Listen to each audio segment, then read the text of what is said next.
en la parte minera sobre todo, pero en realidad de forma sencilla podemos llamar que el control y aseguramiento de la calidad son todos los procedimientos, técnicas y herramientas que nos pueden brindar información sobre la calidad de los datos, ¿no? En este caso, de los resultados de análisis o con muestras de agua, o por ejemplo, si yo voy a medir el agua con un pHímetro, con un conductivímetro, pues también hay procedimientos de control y aseguramiento de la calidad que me digan que está midiendo correctamente esos valores, ¿no? Que en este caso serían calibrarlos adecuadamente. ¿Y por qué es importante, no? Justamente porque, como dice la frase, no te puedes bañar en un mismo río dos veces.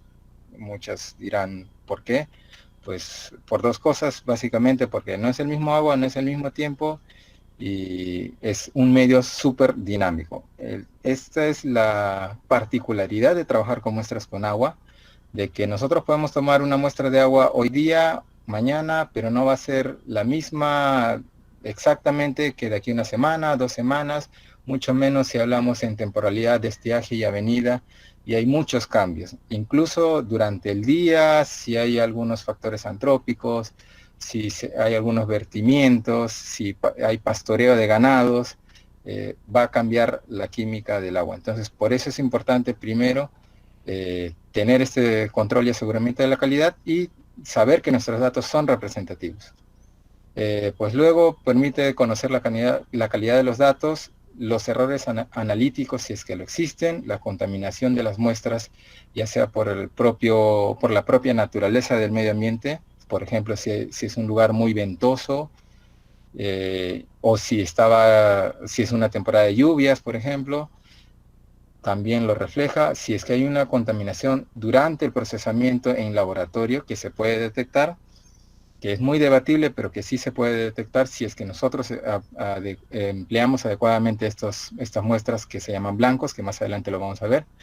Y al final nos va a dar una representatividad de la calidad de los datos, si se están sobreestimando, subestimando, eh, cómo están por cada parámetro, o sea, por cada elemento químico y cuáles de los elementos químicos nos interesan.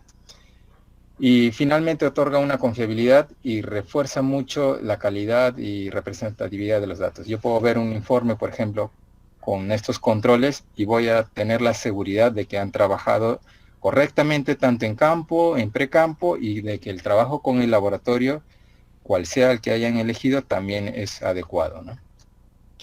Vamos a centrarnos en los métodos, que es los duplicados, los blancos y los estándares. Voy a hablar un poco de la importancia de metales totales y metales disueltos, como les había dicho. Y bueno, hay otros que están recopilados en el libro de hidrogeología de la Fundación Centro Internacional de Hidrología Subterránea y también de Hidrología Subterránea de Custodia de Llamas, que lo he puesto allí, que trata más de los resultados de laboratorio con los parámetros de campo como alcalinidad y carbonatos y bicarbonatos, TDS, conductividad y total, y la cantidad de miligramos litro de elementos, etcétera, etcétera. Eso no lo voy a especificar, pero los dejo allí, que lo pueden consultar y está muy bien explicado. Y lo más importante de que estos controles, como les decía, se hacen en las 3 etapas, como pueden ver. Y los duplicados, sí, esto es bueno, digamos, tener en claro que cada uno, ya sea los duplicados, los blancos y los estándares, nos dan un tipo de información que se complementan. Los duplicados nos dan la precisión, los blancos nos dan la contaminación, ya sea si son los blancos viajeros que no se abren, después vamos a hablar un poquito de qué es, pero no se abren, no se manipulan desde el inicio, y los blancos de campo sí se toman las muestras con el mismo procedimiento de campo y nos van a dar la contaminación de campo que puede existir, que en algunas zonas puede ser natural con altos contenidos de algunos elementos. Y los estándares que nos van a dar la exactitud. Normalmente, el empleo de duplicados blancos y estándares se hace por cada 20 o 30 muestras. O sea que yo voy a tener, y más adelante lo vamos a ver, 4 muestras adicionales de control de calidad. Para ver, digamos, en qué está fundamentado todo esto, porque tampoco es algo reciente, digamos que esto se lleva ya desde hace mucho tiempo estudiado, investigando y aplicándose. Vamos a referirnos a estas dos guías. Una es de Canadá, el lado izquierdo, y el de la derecha de la EPA de Estados Unidos. Entonces, mayor información también lo van a encontrar en estas fuentes. Y si hablamos de duplicados y si hablamos de estándares, vamos a ver estos pequeños gráficos de precisión y exactitud, ¿no? ¿Qué es precisión? ¿Qué es exactitud? Podemos ver en la imagen del lado izquierdo, por ejemplo, como en un tiro de dardos, que hay un grupo que está bastante, que todos los tiros están agrupados en una sola zona y dice que es preciso, pero no es exacto. Es preciso porque todos dan en el mismo punto, pero no es exacto porque no da en el centro. Entonces, si es preciso y exacto, como vemos en el lado derecho, pues va a estar en el centro. Y abajo tenemos lo que no es preciso y no es exacto, y bueno, no preciso y exacto porque algunas le dan en el centro de este marcador. Y al otro lado, en la imagen del lado derecho, podemos ver también este análisis de precisión versus exactitud, pero también con unos variogramas, ¿no? Entonces es importante de saber en qué nos referimos cuando decimos si es preciso o no y si es exacto o no. Para la precisión vamos a aplicar los duplicados y para la exactitud los estándares. Bueno, los duplicados son muestras que se comparan entre sí. Es una misma muestra, son dos muestras, perdón, del mismo punto de agua, ya sea río, manantial, laguna o lo que fuese, que se toman, bueno, en el mismo lugar, en el mismo tiempo obviamente, y sobre todo que se debe tomar en el menor tiempo posible, y lo tiene que hacer una sola persona. Hay ocasiones de que pues la brigada es un poco más amplia. También vamos a hablar un poco que es distinto de trabajar una campaña de campo con muestras de aguas de 5 o de 10 muestras. Es muy distinto a trabajar 120, 200, 300 muestras. Y es obviamente también distinto trabajar en una brigada de 1 con una brigada de 3. Entonces, para ser explícitos en esto, los duplicados sí es tomar dos muestras del mismo punto en el menor tiempo posible. Y este procedimiento que ven ustedes es para analizar los resultados. Se supone que, como aquí vemos en la imagen del lado derecho, todos los resultados nos deben de dar agrupados muy cerca, y como vemos en la imagen de estas dos personas, se deben de parecer muchísimo, ¿no? Que son gemelos en este caso. Entonces, después con los resultados tenemos que cumplir con estos 4 pasos, digámoslo así, que lo voy a explicar más adelante también, de que primero cada elemento tiene que ser mayor a 5 veces el límite de detección para realizar el cálculo o el análisis. Después calcular el DPR, que es esta fórmula que ven al lado derecho, que es la concentración 1 menos bueno, aquí está ya en la fórmula, y que esto no debe exceder el 25%. Y lo más importante es saber y mencionarlo, sobre todo si es preciso o no. Los blancos, bueno, es agua, para el caso de aguas, porque para el caso de rocas es distinto, pero para el caso de aguas, un blanco se supone que no debe contener elementos químicos disueltos en el agua, en ninguno, digamos, nada de calcio, de sodio, de potasio, de cloruros, de arsénico, de plata, de lo que fuese, o que debe contener en una muy pequeña proporción, ¿no? El agua ultrapura lo pueden producir en laboratorio, se puede comprar también, pero normalmente tiene las concentraciones por debajo del límite de detección de los métodos analíticos. Entonces esto se usa como blanco y claro, nos permite comparar y ver el grado de contaminación que hay. Si hablamos del blanco de campo, el blanco de campo, pues en este caso, de acuerdo al procedimiento que se sigan, pero en términos generales, yo tengo que llenar la botella con la muestra, pero en este caso la muestra no es el curso de agua o no es el manantial, sino es una agua ultra pura que se pasa del envase original al envase, al nuevo envase de muestra, y se hace con los mismos procedimientos estándares que tú muestras toda tu campaña y todos tus tipos de agua. Entonces allí ves qué tanta contaminación hay por el medio, como les decía, ya sea porque puede haber mucho viento, porque hay polvo, porque o por otros factores que se reflejen.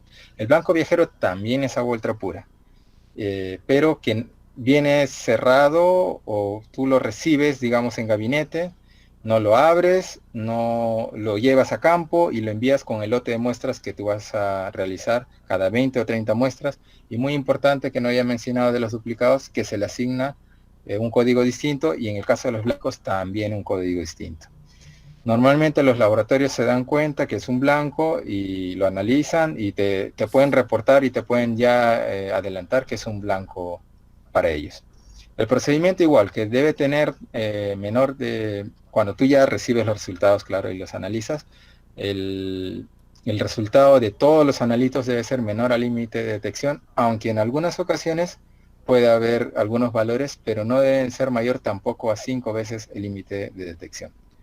Y allí es donde se debe analizar qué es lo que ha ocurrido y dónde puede haber ocurrido. Y con el análisis mencionar si hay o no contaminación. Después vemos aquí el caso de los estándares, por ejemplo, bueno, lo vamos a simbolizar con STD, que en realidad nos dice que si hay 10 miligramos de litro de arsénico, o bueno, mejor dicho, de calcio, en esta muestra estándar que lo preparan en el laboratorio y que tú lo compras y te entregan certificado que tiene 10 miligramos de calcio, por litro de calcio, pues cuando tú lo mandes al laboratorio, también con un código cambiado le puedes quitar la etiqueta normalmente para que ellos no sepan de qué producto se trate, aunque también es posible que lo sepan, pero igual en el reporte no te van a dar 10.00, te van a dar o más o menos porque el análisis de laboratorio es así. Cualquier muestra que se analiza por dos o por segunda, por tercera o por cuarta vez, no te va a dar exactamente el mismo valor. Eso es común, digamos. Pero sí tiene que estar dentro de un rango. Y la cuestión con los estándares es de que justamente te dé lo más cercano a estos 10 miligramos litros de calcio, por ejemplo. Pero también tenemos que tener en cuenta el tiempo de caducidad. No podemos aplicar estándares para todos los elementos porque al no ser que sí, por ejemplo, nitratos y nitritos vencen en 48 horas, si mi objetivo es medir exactamente estos elementos, pues tengo que hacer el esfuerzo de conseguir un estándar que no vencen, que cumpla con este tiempo, con este periodo, y también lo tengo que mandar de campo en este periodo. Después, bueno, hay algunas cosas con volatilidad de algunos elementos, el almacenamiento de estándares también. El procedimiento también es similar, tiene que primero ser mayor a 5 veces el límite de detección para realizar este siguiente cálculo que está aquí al lado derecho, que es el valor analizado sobre el valor real por el 100%. Y esto sí lo mencionan que la exactitud tiene, y también la precisión, la contaminación. Bueno, no había mencionado, pero la contaminación atrás, a ver si regreso aquí. Si es mayor al 5 veces el límite de detección, hay una contaminación importante. Entonces, no te dice que está contaminado, ni te dice dónde está contaminado. Eso tú lo tienes que analizar y ver de acuerdo al lote.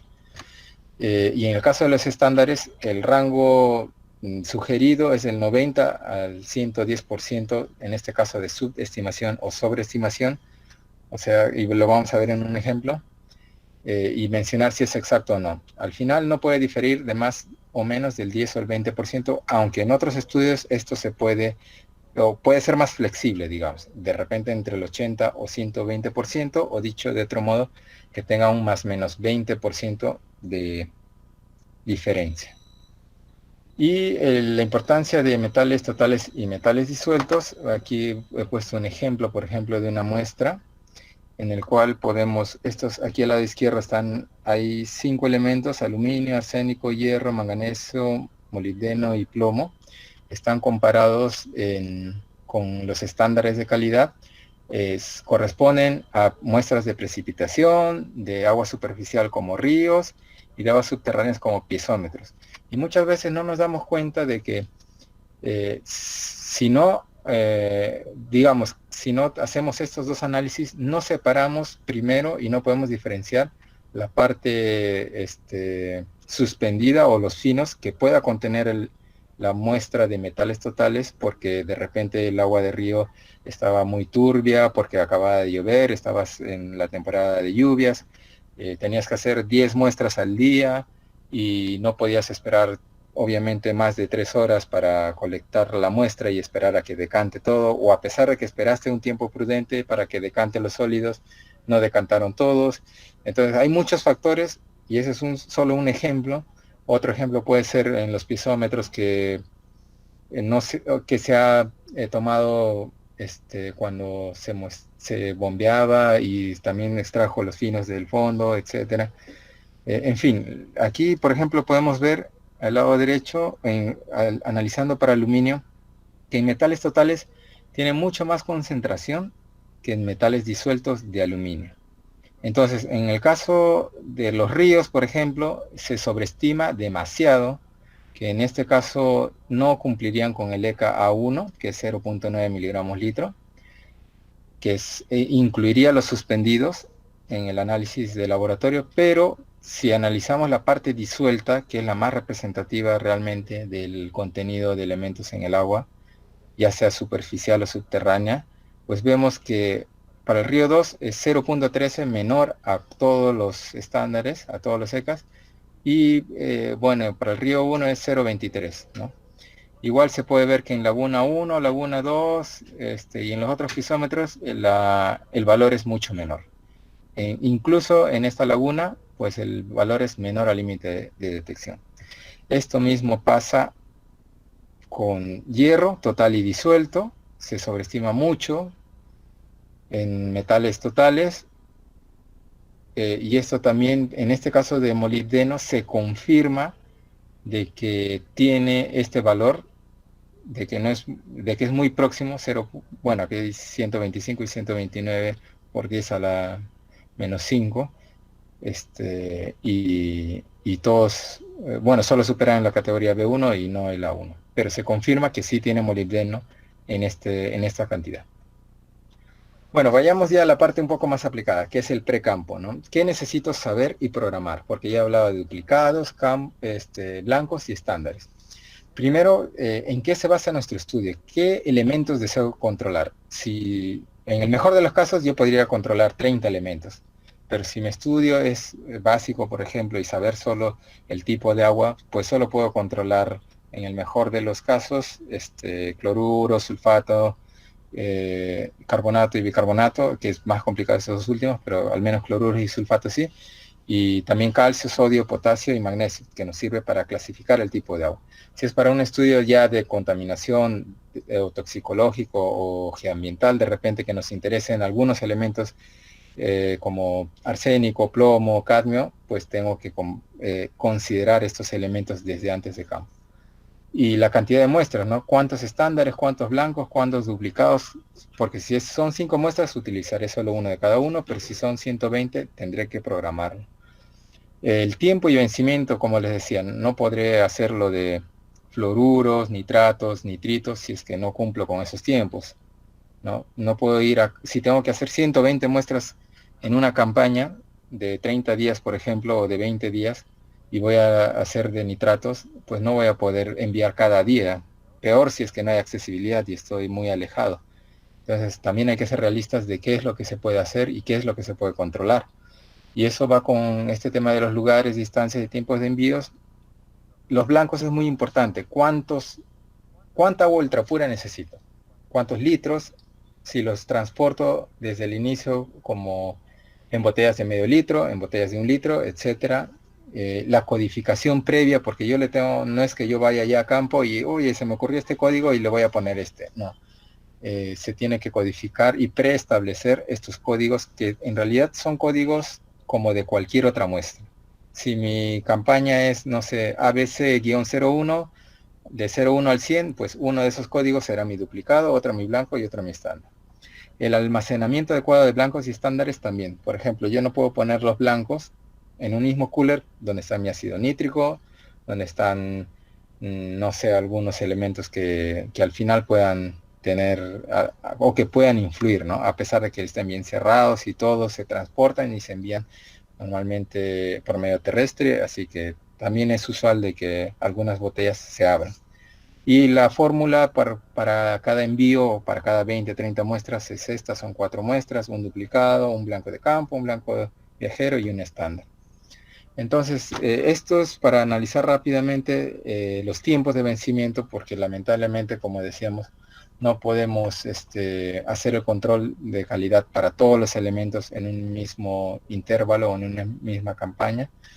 Y los análisis tradicionales contemplan estos periodos, por ejemplo, cloruro y fluoruros, como vemos aquí, 28 días por cromatografía iónica, sulfatos igual, 28 días, pero tiene que estar refrigerado de 0 a 6 grados. Entonces hay un tema de refrigeración, de preservación, igual metales disueltos y metales totales, aunque son de 6 meses, y estos son los más interesantes porque nosotros podemos pedir reanálisis para confirmar nuestros datos con ese mismo laboratorio o con otro, pero el de mercurio solo dura 28 días y bueno, aquí está una lista clásica también de elementos.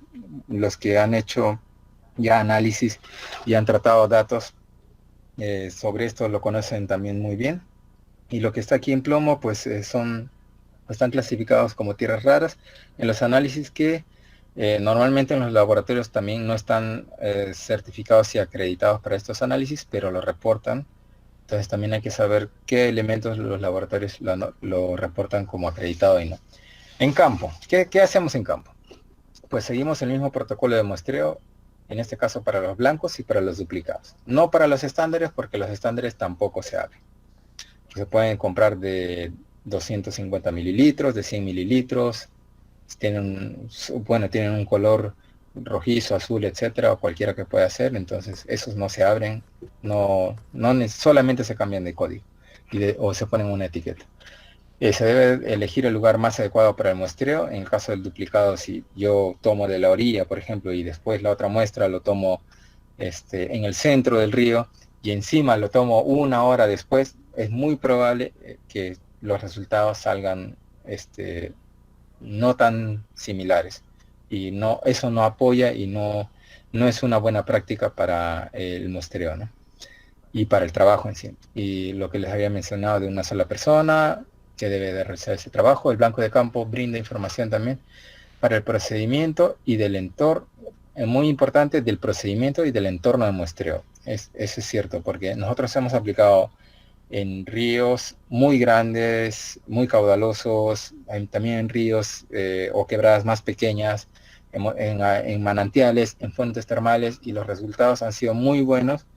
No lo puedo mostrar ahora, está en una publicación, en un boletín que está en revisión ahora sobre el estudio de línea base geoambiental en las regiones de Apurímac y Cusco, que ya saldrá, esperemos, en los próximos meses, pero allí se incluyen los análisis o los reportes de los QAQC de muestras de agua. Después se apuntan en campo todos los sucesos importantes. Si voy en la temporada de lluvia, como les decía, pues no sé, ha llovido hace una hora antes en la zona de trabajo, ¿no? El agua del río puede estar con sedimentos suspendidos, puede estar de otro color, puede ser que estén haciendo mantenimiento del cauce, aguas arriba, aguas abajo, entonces eso tú no lo ves en el mismo punto, pero durante el día o durante los días de trabajo en esa zona sí los puedes ver, y eso es importante anotarlo. Y para postcampo, como muestra aquí la imagen del lado derecho, ¿no? ¿Qué hago al final? Pues si tú has seguido todo esto si has tenido los conocimientos previos y has aplicado correctamente el precampo y campo, todo, pues ya procesamos los datos del laboratorio y evaluamos cómo están los datos, cómo se ha trabajado en campo, ha habido contaminación o no, cómo ha trabajado el laboratorio. Se realizan cálculos, gráficos y diagramas. Metales disueltos siempre es mayor o igual que metales disueltos. No puede ser inverso esto. Esto es por una simple lógica de que metales totales es la cantidad de elementos disueltos o metales disueltos más la proporción mayor a 0.45 micras, que es el tamaño del filtro que utilizamos nosotros para estos análisis. Es común y debe ser común en realidad solicitar los reanálisis y confirmación de datos. Esto normalmente no se realiza o no se suele ver porque, bueno, siendo sinceros, no realizamos la revisión de los datos. Nos dan los datos y normalmente ya los ploteamos, hacemos nuestro diagrama de Piper, los comparamos con los ECAs y ya. Pero a veces ni siquiera revisamos si nos están reportando completo, si los límites de detección son mayores, o si nos reportan un dato, mejor dicho, mayor a un límite de detección superior, o si hay datos menores al límite de detección, o si en la celda de A, del elemento A y B y C, digamos arsénico, plata y plomo, y antimonio, perdón, tienen el mismo elemento, la misma concentración, que es muy raro, por ejemplo, y que se suele detectar cuando uno hace una revisión exhaustiva. Y en postcampo sabemos si se sobreestima o se subestima los valores. Luego, bueno, esto ya de las condiciones también, lo hemos mencionado, de campo. Y decidir finalmente con todos estos análisis, después incluso de solicitar al laboratorio los reanálisis, pues si los datos se validan, se pueden utilizar o no. Si es por un lote, por una muestra, qué es lo que ha pasado. Se puede incluso decidir reanalizar en otro laboratorio porque tú pides la contramuestra de metales totales o disueltos y lo puedes mandar a analizar a otro laboratorio. O se descarta la muestra o todo el lote. O sea, normalmente todo el lote, no solo la muestra, ¿no? Y con toda esta información se debe de hacer un informe de QAQC que resuma todo lo que hemos dicho. Y eso lo vamos a explicar más adelante también. Bien, este es el ejemplo, por ejemplo. Estos son los tres análisis. Aquí lo he separado en colores por el tipo de análisis, ¿no? Bicarbonato y carbonato, pues análisis tritimétrico. En amarillo todo este grupo está en cromatografía iónica y todo este grupo está en en ICP masa, que serían ya sea metales totales o disueltos, pero son estos elementos. Digamos que mi estudio sea, como les decía, no puedo controlar todos. Pues mi estudio se enfoca en estos elementos de color rojo. Pues voy a pedir mi estándar para estos elementos rojos. Los blancos y los duplicados sí los puedo comparar con todos los demás. Pero en los estándares solo voy a poder comparar estos elementos, porque yo pediré mi estándar que tenga aluminio, arsénico, cadmio, hierro, plomo y zinc. Porque de nada me serviría pedir los otros, que no es interés del estudio, y que además me va a generar un sobrecosto. Entonces, ¿cómo analizamos los duplicados? Como les decía, tenemos que ver aquí, en el lado izquierdo, están estos 5 elementos de control que les había puesto aquí en rojo, ¿no? Aquí como pueden ver. Vamos a hacer un ejemplo con estos elementos, con estos 6, perdón, elementos rojos. Estos son mis elementos de control, pero aún así voy a analizar aniones y cationes para el tema de duplicados. Como les decía, puedo hacer toda la lista porque está toda ¿cómo se llama? Los resultados químicos de las dos muestras. Entonces, primero veo su límite de detección, después veo si cumplen, si son mayores a 5 veces el límite de detección. Entonces, este es mi análisis de la muestra, los resultados de la muestra 1, este es el de la muestra 2, y aquí en asterisco pongo que, por ejemplo, el resultado de la muestra 1 e incluso de la muestra 2 son menores al límite de detección. Entonces yo no aplico esta fórmula que les había mencionado antes. A menos B sobre A menos B sobre A más B sobre 2 por el 100%. Arsénico tiene un 21.24% de diferencia entre la muestra 1 y la muestra 2. Los dos cumplen con el tener mayor al 5 veces límite de detección. Bueno, es un dato un poco alto, pero es aceptable. Está dentro del margen. Cadmio en este caso está con asterisco porque la muestra 1 sí cumple con la condición de que es mayor al 5 veces el límite de detección, pero en la muestra 2 no, entonces tampoco se puede analizar. Y pues al final hago de todos los resultados y me va a salir en el orden de 21, bueno, en positivo o negativo, en valor absoluto al final, ninguno supera el 25%. O sea, este análisis, este trabajo de campo de las dos muestras duplicadas, el personal que ha ido y de la forma que ha trabajado es correcto. Está muy bien. Pero si y aquí en el análisis de duplicado 2, que es otro ejemplo, ¿qué pasa? De que yo tengo mucha diferencia en los resultados de aluminio, de arsénico. Incluso de cadmio puedo tener uno menor al límite de detección y en el otro mucho mayor. Entonces, si yo veo muchos de estos valores que no cumplen con el 25%, ya sea en los elementos de control y en los demás, pues allí es fijo de que el trabajo de campo no es el adecuado, no se ha tomado de la forma correcta, tal vez en el tiempo correcto, de repente ni siquiera es la misma muestra, porque puede ser que coincidan, que tengan hierro y bicarbonato y sulfatos y sodio parecidos, pero al final los otros valores no. Entonces esto un mal resultado.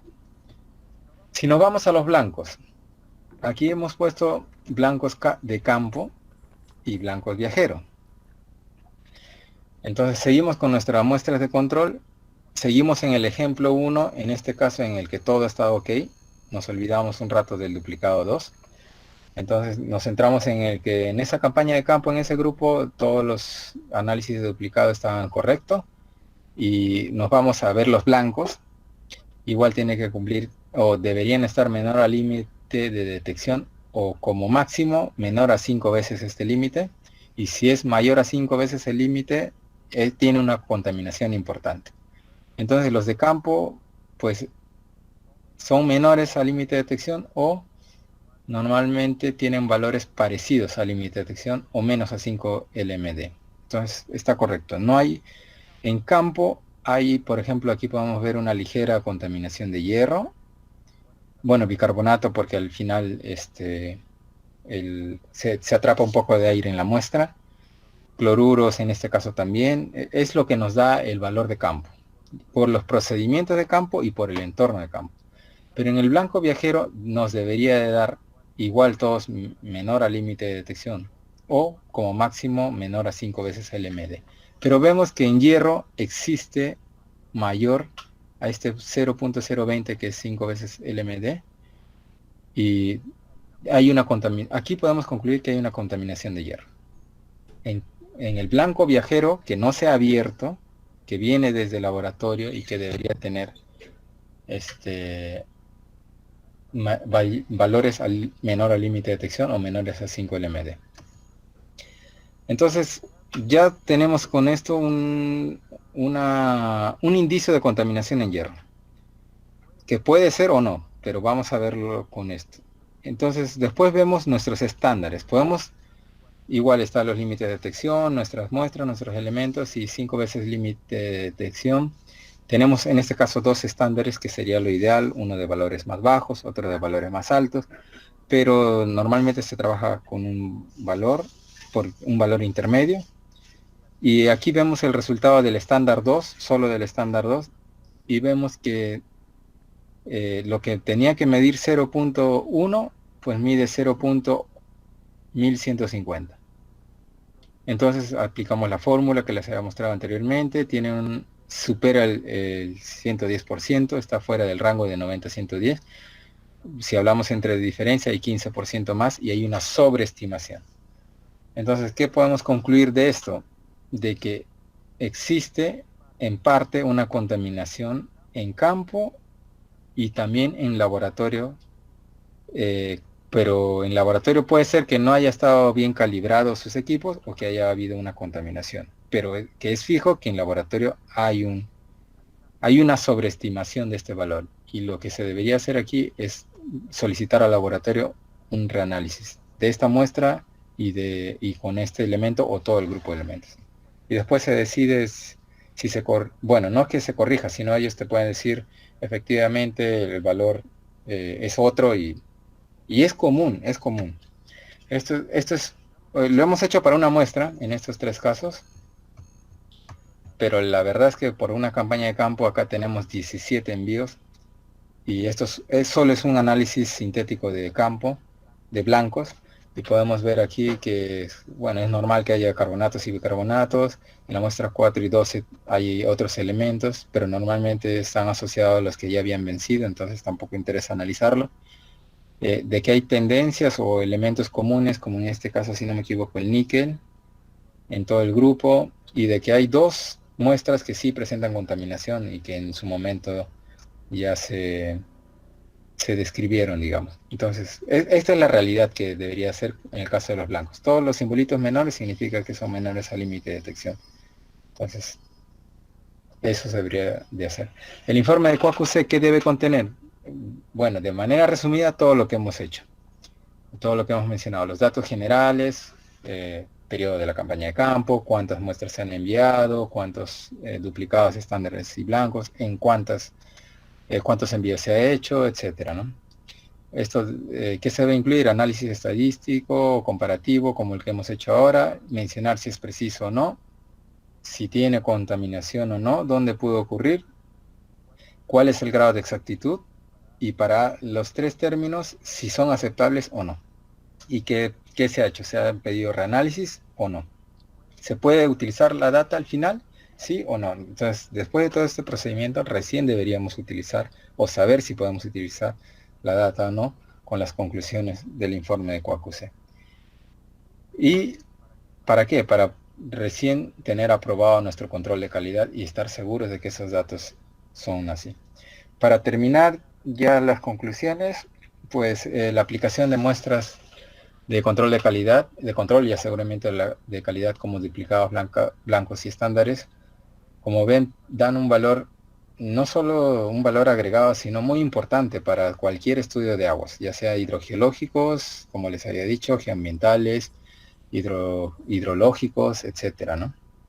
Y que con estas muestras de QAQC se pueden identificar incluso valores no representativos, que con el reanálisis pueden corroborarse o corregirse. Esto de corregirse, les decía, va a depender de que el laboratorio les diga. Hay algo muy importante de que nosotros hemos trabajado con varios laboratorios. Bueno, los laboratorios tratan muestras según les llegan de todos sus proyectos, sus contratos. Muchas muestras diarias, son muchas personas trabajando, todos nos podemos confundir, equivocar, etcétera. Al final siempre hay errores de reporte de análisis por uno o por otro lado que nosotros los hemos visto en todos los laboratorios. No podía decir con qué laboratorios hemos trabajado, tampoco los errores que se han tenido, pero siempre hay errores pequeños, digamos, o normales, pero este control de calidad es lo que garantiza de los valores de estos resultados químicos, que en su caso se corroboran y se certifican. Y que con el informe de QAQC pues brinda un mayor panorama de la calidad de datos del estudio de forma rápida, sencilla y robusta. Claro, si yo tengo si tú ves un estudio hidrogeológico, hidroquímico, etcétera, o de calidad de agua, y tú ves en el anexo un informe de QAQC de 5 hojas o 10 hojas, de manera resumida, cómo fue en sus duplicados, cómo fue en sus blancos, hubo contaminación o no, en sus estándares también, pues qué mejor, ¿no? Lo ves muy rápido y que los datos son muy robustos al final. Entonces, ¿te quieres quedar como ya de Sparrow feliz de repente? ¿O con la duda como está bajo este actor? Pues esto es una buena práctica y yo los invito a que se pueda ir comenzando a hacer. ¿Qué reflexiones propongo o menciono aquí? Que bueno, si bien es cierto son 4 muestras, las muestras de aguas tienen un costo mayor, obviamente, al de muestras de rocas o de sedimentos, al análisis químico me refiero. Pues a pesar de eso, el costo o el sobrecosto no debe ser un impedimento, porque al final, por ejemplo, para los estudios geoambientales nosotros queremos certificar que tiene esa cantidad de arsénico, o tiene esa cantidad de cadmio, o tiene esa cantidad de mercurio, ya sea como línea base o si supera o no los estándares de calidad ambiental, pero al final tenemos que certificar y acreditar de que son esos valores. Y el costo no debe ser un impedimento para eso. Otra reflexión, y que estaba puesta como primera, es de que debe ser una práctica común el reanálisis, porque así no tengas tú la certeza, por ejemplo, de los blancos o de los estándares de que estén mal, debes de solicitarlo para que ellos te corroboren ese valor. Necesitas tú corroborarlo de un modo y es pidiéndoles que los reanalicen. Y por último, que la aplicación de QAQC, en este caso para muestras de aguas, para resultados analíticos de laboratorio, pues es una buena práctica que debe incluirse en todos los estudios que tengan que ver con muestras de agua, ¿no? Y sobre todo porque, como les decía, es un medio muy dinámico, cambia, digamos, si bien es cierto, podemos sacar una muestra representativa de un periodo, pero al final tú vas mañana o pasado y los valores pueden cambiar, y no es como ir, como las muestras de roca para geología, que yo puedo volver otra vez al afloramiento, sacar las muestras y los resultados van a ser definitivamente muy parecidos o casi iguales, diría. Entonces, yo los invito a que a través de esto puedan empezar a aplicar. Les doy muchas gracias por el tiempo y pues si tienen alguna pregunta lo podemos resolver ahora.